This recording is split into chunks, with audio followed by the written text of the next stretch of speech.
The defence of Australia during the Second World War in the Pacific lay in the north of the continent, from Broome and Darwin to Cairns and Townsville. After the Japanese military swept through Southeast Asia, they were at Australia's back door. Initially, there was a quiet period where little appeared to be happening. Then a rapid build-up of Allied military strength began. Cairns, the closest city to the conflict, was only 1,000 kilometres from Port Moresby and Papua New Guinea, and the war that raged in the Coral Sea and Melanesia. The hostilities were closer to the people of Cairns than their state capital, Brisbane, 1,800 kilometres to the south. Roads, bridges, airfields and port facilities had to be greatly improved. All this and trying to keep Allied soldiers from quarrelling. The scene was set for the transformation of the sleepy tropical township of Cairns, where sugar, tourism and fishing held sway, to a busy centre converting to a forward base for the defence of the nation.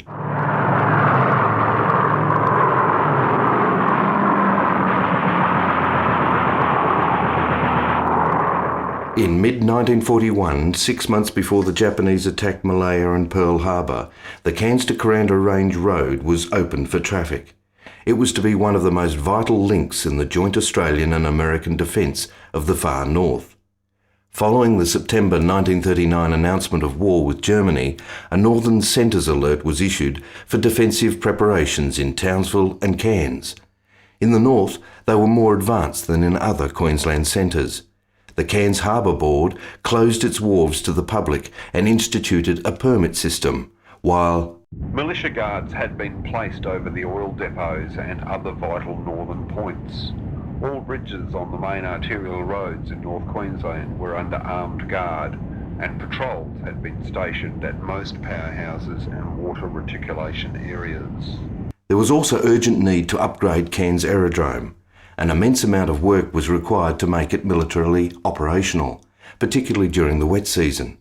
By December 1941, the federal government had approved and begun to develop advanced operational bases for the RAAF at Cairns, as well as Cooktown, Cowan, Horn Island and Mackay. In late July 1941, the sobering news was received of Japanese troops landing in southern Indochina. Some 5 months later, like so many others, 11-year-old Bill Mellett gathered with his family around the wireless. Men and women of Australia, we are at war with Japan. At about 8 p.m, we listened to Prime Minister Curtin's declaration of war with Japan. I don't think Mum slept at all that night. Until December 1941, the war seemed remote to most of us, and to many Australians, myself included, the Pacific War became the war. Monday, 8 December 1941 became the central focus for us. The unthinkable had actually happened. Full-scale war on our northern doorstep. The increasing Japanese successes led to blackout conditions being introduced in early December 1941. Radio stations, including 4CA in Cairns, had to cease broadcasting at night in order to deprive enemy aircraft of direction-finding opportunities. Air raid shelters were built in the business district and slit trenches were dug in school grounds and house yards. Those of the boating fraternity who had their rowboats on the beach or moored removed them and stored them at home. The ground crew for an advanced base for the Catalina flying boats began arriving and setting up, and the minesweeper HMAS Bungaree laid minefields in the waters off Port Moresby and the passageways through the Great Barrier Reef. With the Japanese advancing down the Malay Peninsula heading for Singapore, locals heard of the capture of the Australian base at Rabaul, New Britain. Several hundred Australian troops were killed. By early February, Port Moresby was being bombed. Then Singapore fell, and 4 days later, Darwin was bombed and Timor invaded. Then the crushing defeats in the battles of Java Sea and Sunda Strait followed. Prime Minister Curtin perceived the fall of Singapore as Australia's Dunkirk, and that this heralded the battle for Australia. However, what really seems to have galvanised the resolve of everyday Australians was the attack on Darwin. It was felt that somehow Australian soil was sacred, unique, inviolable. The reality of war in our own country jolted us like nothing else. One Gordon Vale resident recalled that there was not a soul on the street. If you turn the corner, you put your head round to see if there are any Japanese uniforms there. That's how we felt. We expected them any day. The arrival of the damaged hospital ship Menunda and several other ships from Darwin brought home the truth. One waterfront worker remembered the cargo boat, Barossa, was still smouldering when she arrived in Cairns. The bridge section was burnt out and emergency equipment had to be installed for steering and navigation. Compounding this were a variety of vessels fleeing with expatriates from the Japanese advance in New Guinea and the islands of the South Pacific. Some 2,000 civilians by air and several thousand by diverse ships made their way to the North Queensland coast. Empire flying boats of the RAAF No. 11 Squadron were reassigned to evacuate civilians from Port Moresby, Rabaul, Lae and other locations in New Guinea and the islands, including the Torres Strait and Cape York Peninsula, back to mainland Australia. The litany of disasters continued, with Japanese troops invading Java and Rangoon and occupied Lae and Salamoa in New Guinea. Nevertheless, an adolescent at the time recalled, There was no atmosphere of giving up or surrender. Everybody I knew, children, men, women, grandfathers and grandmothers, all were going to fight regardless of the odds. Some sense of the relief was gained when some of the first units from the AIF in the Middle East began to arrive back to defend Australia. Then US General Douglas MacArthur, having fled the Philippines, arrived in Australia mid-March and by late July 1942 had moved his headquarters from Melbourne to Brisbane. Morale, as historian Geoffrey Bolton observed, remained good even at the height of the Japanese threat, when between 5,000 and 7,000 evacuees were removed from Cairns, a like number from Townsville. In late January 1942, nearly 1,000 women and children were evacuated by train to the south. A young Ethne Mackenzie recalled that in Cairns the big thing after the fall of Singapore was evacuation. The women and children left almost overnight. They went to the Tablelands and Charters Towers. Where we lived, there were very few women left in the block. There might have been 3 houses that had people in. The rest were all empty. Homes and furniture was sold at ridiculous prices. There were great auction sales. A lot of people who bought were the auctioneers and agents. After the war they sold and made great profits. Other people left. They just walked out.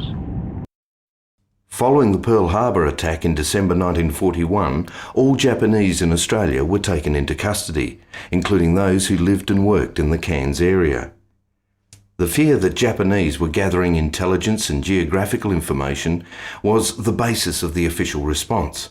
Between September and December 1939, only 1%, or 70 of Queensland's 7,000 residents of German descent, were interned.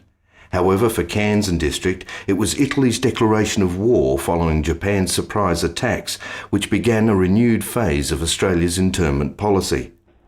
February 1942 saw the first trainload of internees leave from the north, and by September 6,780 Italian Australians were interned.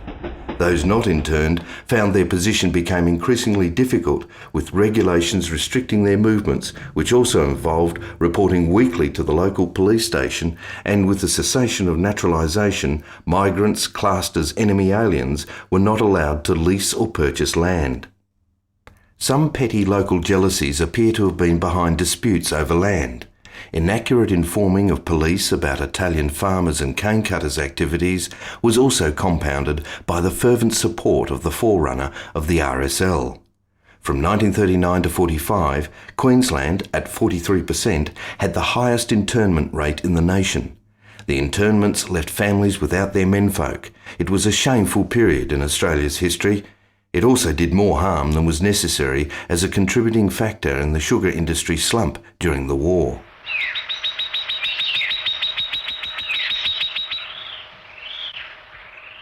Not surprisingly, Cairns had become a lonely outpost, with the loss of 78% of the child population of Cairns amongst the 5,000 to 7,000 residents evacuated from a 1941 population of 15,700. Meanwhile, the word had passed around the district that the Americans were looking for female parachute packers at Gordonvale. The procedure of selection led to only 17 women being accepted. The paratroopers did not arrive until December. Newspapers nearly every day published advertisements announcing the closure of some once prosperous business. About half the shops in the main business area of Cairns became vacant, and rents for city establishments collapsed. Residents of Cairns and District were still feeling particularly vulnerable.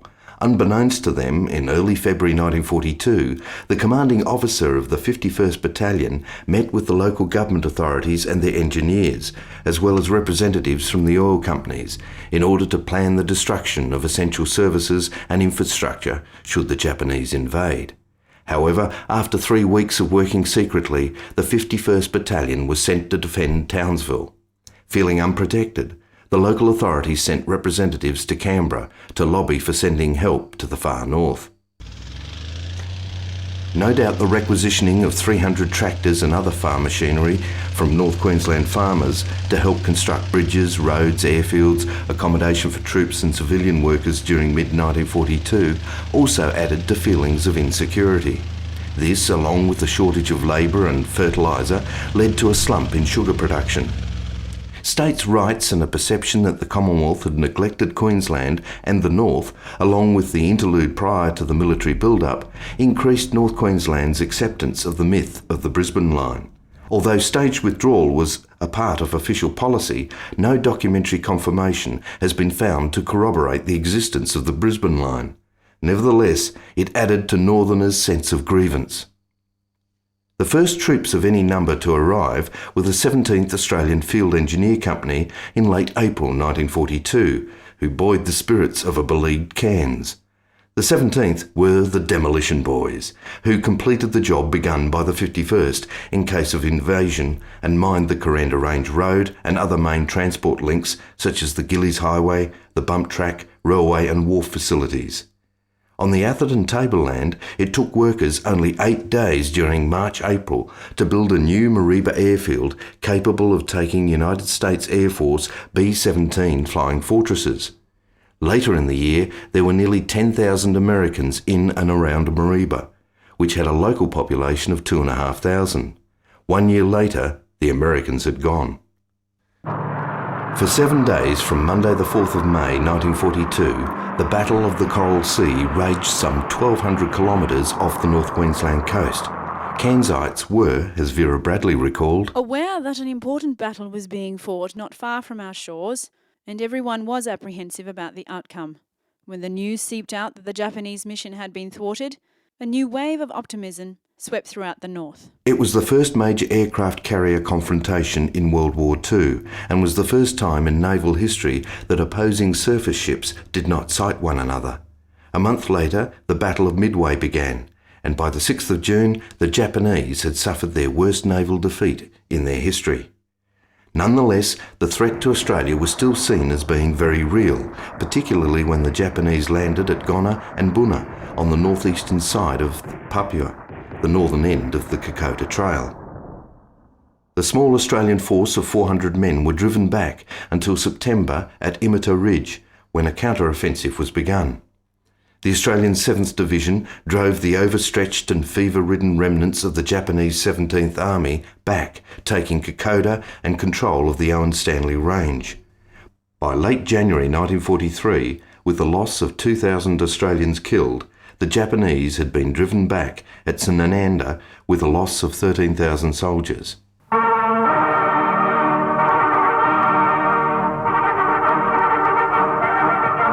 In April 1942, Cairns was still within range of long-distance Japanese bombers. In October, RAAF No. 20 Squadron moved to Cairns. They were located in a row of huts built for them along the esplanade. Some 3,000 sorties were flown from Cairns, but not all returned. 320 Australian airmen who flew Catalinas in the Southwest Pacific Theatre of War never came back. In early August, United States forces landed on the islands of Tulagi and Guadalcanal in the Solomon Islands, and a vicious 6-month struggle followed. Several weeks later, the Japanese landed at Milne Bay on the eastern tip of Papua, although they were forced to evacuate 13 days later. In early December, Australians recaptured Gona. The tide of war was turning, and with it the fortunes of the Cairns district. Communications infrastructure was particularly limited in North Queensland, with Cape York being served by one single galvanised wire, which could only cope with 50 telegrams an hour. During 1942, the military authorities, in conjunction with the Postmaster General's Office, used United States Army Signals Corps troops, Australian Army signalmen and PMG linesmen to improve the communication links. Wharf facilities improved and large storage oil tanks for the Royal Australian Navy were constructed 5 kilometres from the wharves at Edge Hill. The influx of thousands of Australian servicemen and women to the north, as well as Americans, British and some Dutch and their Indonesian allies, had resulted in almost every building in Cairns being occupied by military units. A business boom rapidly followed, and agricultural production skyrocketed, with some farmers and businessmen clearing their long-standing overdrafts almost overnight. However, there was also a growing shortage of farm workers. Aboriginal labour from Yarrabah and Mona Mona missions, as well as the Australian Women's Land Army, went to work. The Queensland Government acknowledged that Aboriginal labour was instrumental in harvesting crops for the Atherton tableland, which were considered essential to primary industry and to the war effort. There had been some American military presence in Cairns since November 1941, but it was not until December 1942 that some 3,500 men of the US 503rd Parachute Infantry Regiment arrived. No camp or mess facilities had been established for them, but their commanding officer had visited Gordonvale and asked help in preparing food for the regiment's arrival late that afternoon.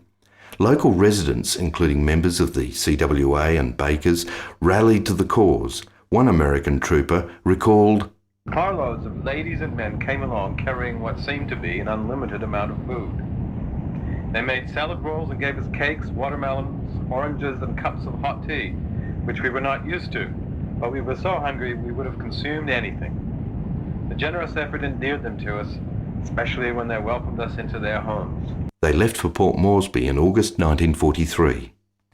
Christmas Day 1942 saw the arrival of a unit of the Royal Australian Artillery. They set up 2 searchlights at Sunny Bay, while the Civil Construction Corps undertook the construction of the False Cape gun emplacements. At this stage, there wasn't a road to Bessie Point or Second Beach. The Shire loaned a punt for the project. By early December 1943, 2 155mm guns and 2 searchlights were placed in their permanent position. A week later, the signallers arrived and set up. Their main functions were to provide a line of communications to ships, relaying information and monitoring ship movements. Early 1943 saw the American military arriving in force. Major infrastructure changes to the district began with the arrival of the US 411 Engineer Base Shot Battalion. By necessity, road improvements and bridge building had to be implemented, although, as one of the US Navy members from New Jersey recalled, our purpose for being there was to give the Aussie AIF 9th Division training in amphibious boat and shore landings.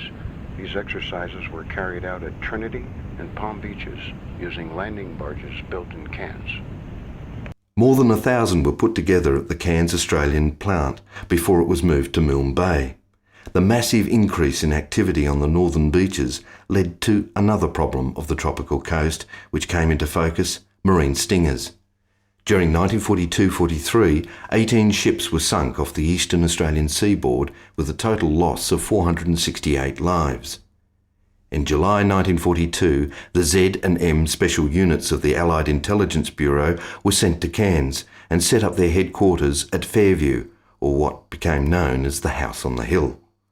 It now became out of bounds to civilians as the men trained for what turned out to be 260 wartime missions behind enemy lines. A new wireless shed was constructed to contact Allied intelligence overseas. In May 1943, ZES Force became M Force or M Special Unit Raiding, operating under Australian command. It was from Cairns that the former Japanese fishing boat renamed the Crate by the Australian Navy set forth first to Exmouth on the northern coast of Western Australia and then to successfully raid Singapore Harbour. The ZES force caused a great deal of damage, sinking or disabling 7 ships and causing nearly 40,000 tonnes of shipping damage. One member of this elite and secretive force, Alan Amos, remembered how We were always on alert that the local population might find out what we were doing. They were continually told to report any suspicious actions in their areas. To test their diligence and as an exercise on survival while remaining undetected, I drove 5 or 6 of the Indonesian boys out behind Redlinch. They failed on all 4 exercises. The people of Redlinch and Freshwater reported them each time. In 1944, the house on the hill was handed over to the Dutch and Indonesian intelligence services. Their exploits, while veiled in secrecy, did manage to ignite contact stories with the local Aboriginal missions. Certainly members of Mona Mona Mission saw men hiding in trees by their shadows on the ground, across the river from Oak Forest. They were not white men and fitted an Aboriginal perception of Japanese, and so the alarm went out. Hey, but the Japanese are coming! Upon investigation by the local policeman, it was discovered they were Javanese, not Japanese, which suggests they were part of the Netherlands East Indies intelligence training at Fairview. By December 1942, the Australian Army had devised a regular system of rotation of troops between North Queensland and Papua. Mid-1943, there were heavy troop movements operating through the Redlinch Army staging camp, either making their way to the jungle training and or recuperation camps on the tableland or preparing to embark for overseas service. On occasions, there were between 50 and 100,000 quartered on the Atherton Evelyn tablelands, with an average constant of roughly 40,000 troops. The Australian 9th Division shipped off to land and capture Lae. Later in the year, the Americans landed in the Gilbert Islands and New Britain. As Paul Wilson observed, the role of North Queensland slowly changed from that of a forward operational area to that of a replacement, repair, reinforcement and retraining base. Until the war moved away from New Guinea in 1944-45, North Queensland was the most important Allied base in the Southwest Pacific area. On the front line, malaria was destroying the effective strength of troops in New Guinea for both the Japanese and the Allies and posed a most critical threat. It was readily apparent that whoever won the battle over fevers and malaria had a distinct advantage in winning the war. Nearly 45% of Australian troops in Port Moresby were infected with malaria. Medical concern proved to be well-founded when a serious malarial epidemic almost immobilised the Milne Bay Force in November and December 1942. A general policy of sending all service patients and returning troops who had contracted malaria in New Guinea to the Atherton tablelands began. Cairns became the focal point of an epic understanding in planning and implementing malaria research in Australia. It became the training ground for malaria control units before they were transferred to New Guinea or the islands. In a cooperative venture between local, state and federal authorities and the Australian and US armies, 26 miles or 42 kilometres of anti-malarial drains were constructed in Cairns. Between 1942 and 1945, some 2,000 civilians and military personnel contracted malaria in the district, but by 1948, the number of people suffering from malaria had dropped to nil.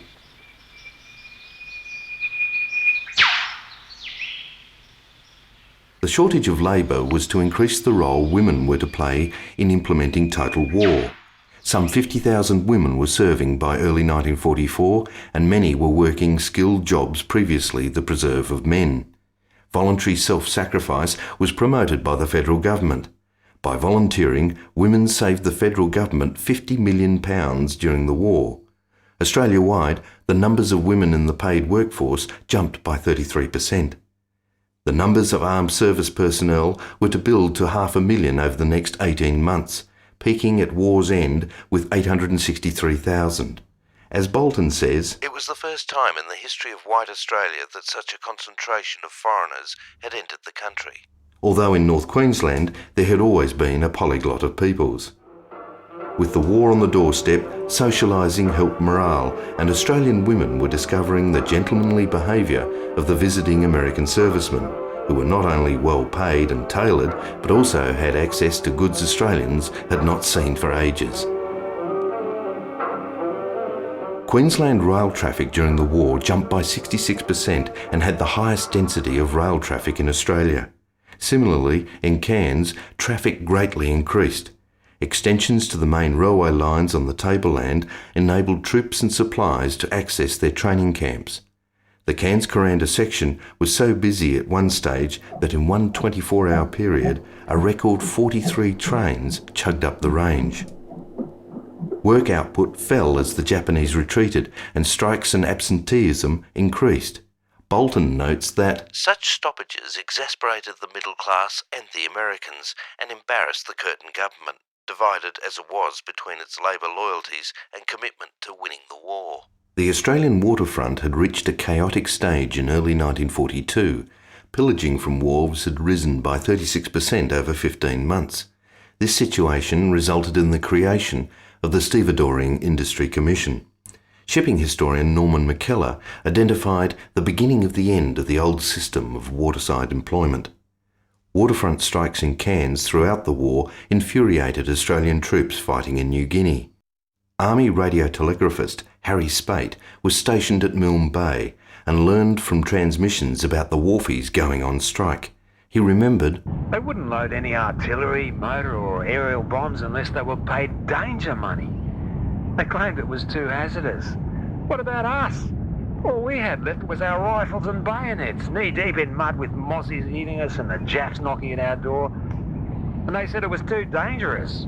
The largest strike to occur at the port of Cairns during the war was in April-May 1945, when some 800 men from the Australian 6th Division were hurriedly sent from Kirrai on the tableland to the city wharves.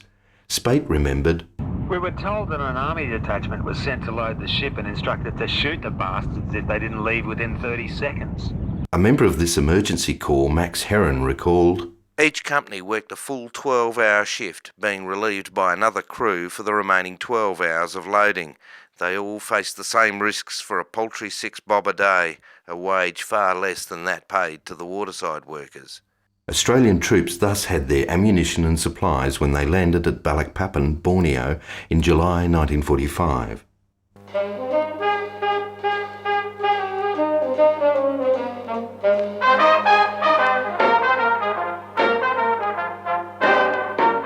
Initially, conflict between Allied military forces in Australia were minimal.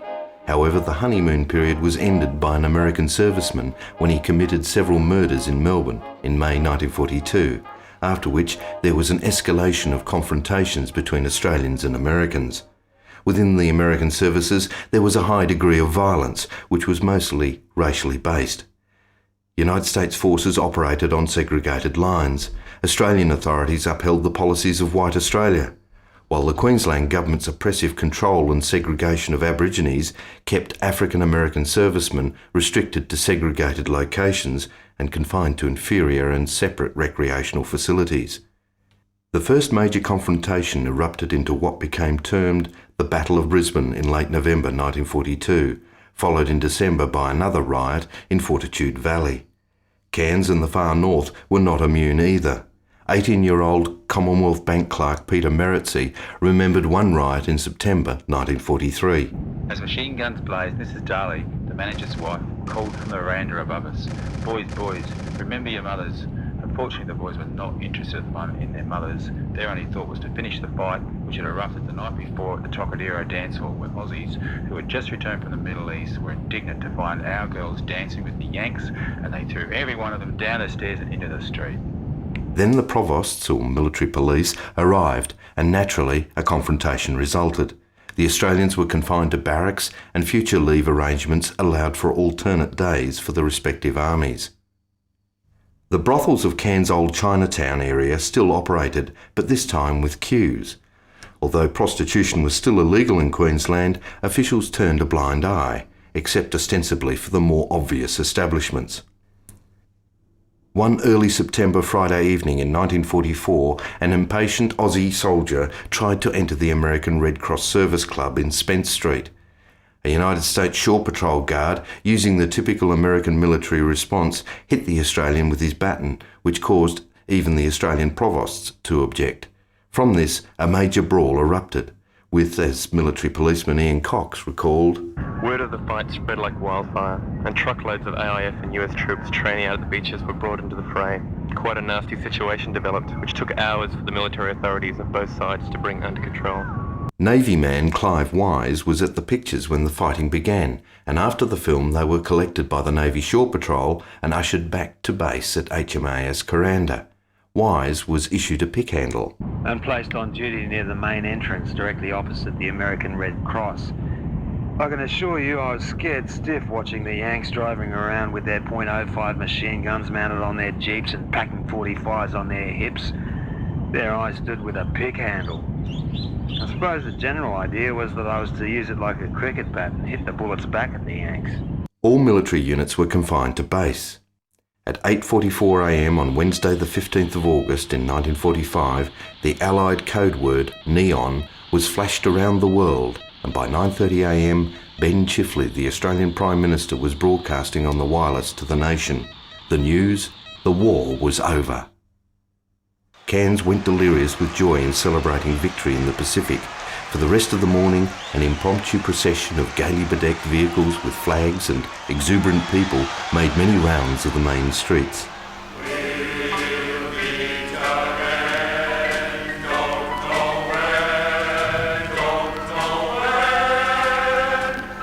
The war years of 1940-45 had been particularly turbulent for Cairns District, especially in contrast with the more populated southern states. The impact of the war in the region was profound, marking a major transition period in 20th century history. In Cairns and surrounds, the changes could most obviously be seen in the improved infrastructure developments: sealed Gillies and Kuranda Range roads, rail extensions, wharf facilities, an extensive malarial drainage system, not to mention the extension and sealing of many roads on the tableland. The Cairns Harbour Board, for example, gained by nearly £1 million improvements effected by the United States Navy. During the war, especially in North Queensland, Australians had been exposed to the habits and mores of a large number of people from around the world, which broadened their perspectives. The separation of 4 to 6 years quite often put a strain on marriages, and as Vera Bradley observed, often the person who went away and the one left behind were entirely different people at the end of it all. 20-year-old Dorothy Duffy, who had spent her youth growing up on the wartime tableland, knew that the madness and chaos of wartime conditions had been real enough, but felt, as a result, that she was much, much older than her age. Duffy encapsulated the impact of so many troops on the district's residents with her comments, "The ever-changing movement of troops around us. Some becoming friends, to remain so for life. Some merely touching the surface of life. Now only a faint memory or a name in an autograph book. The desperate need to hold on to the present in case there wasn't going to be a future, and the deep and intense feelings unequalled in peacetime." Having experienced this fear, the future could only look golden, and Cairns re-embraced the quiet pre-war life of tourism, sugar and fishing, although with a greater awareness of a world that had quickly lost interest in them.